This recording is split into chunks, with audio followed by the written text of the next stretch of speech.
Pada suatu hari, Mus'ab bin Umair berjaya melepaskan diri dari jeratan dan dera emaknya. Seterusnya beliau pergi berhijrah ke Habasyah bersama para sahabat Nabi yang lain. Tak lama kemudian beliau kembali ke Mekah lagi dan lalu hijrah ke Madinah. Pada bulan Syawal tahun ketiga Hijriah, berlakulah perang Uhud.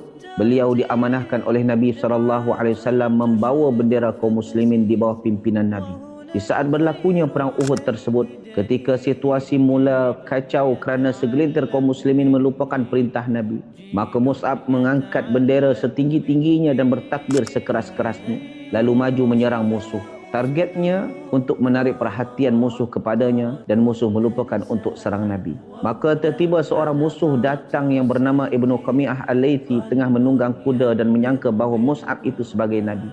Lalu menebas tangan Mus'ab hingga putus. Sementara Mus'ab melantunkan surah Ali Imran ayat 144. Wa ma Muhammadun illa rasulun qad khalat min qablihi rusul.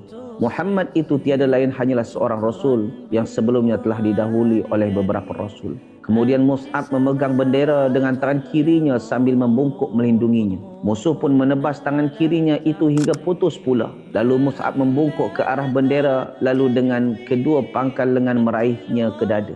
Lalu orang berkuda itu menyerangnya ketiga kali dengan lembing dan menusukkannya hingga lembing itu pun patah. Mus'ab pun wafat dan bendera jatuh.